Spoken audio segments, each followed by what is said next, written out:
Yo yo, böyle arada bir şey oluyor, olabilir. Evet. Selamünaleyküm arkadaşlar.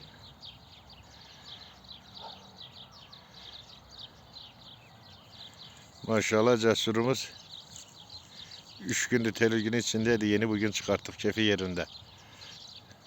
Kendisini de sevdiriyor. Bir de cesurluğundan dolayı bir de vazgeçmiyor.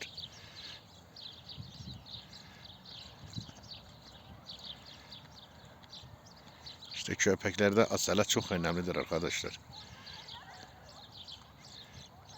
Dedesi zaten bir numaralı kurtçul. Annesi yine öyle, babası yine öyle.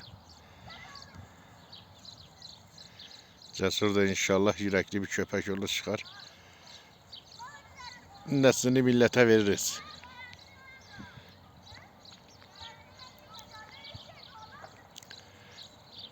Köpeklerde nesil çok önemlidir arkadaşlar.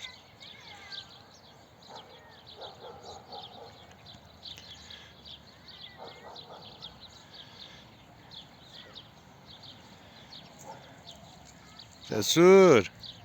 Cesur gelme cesur.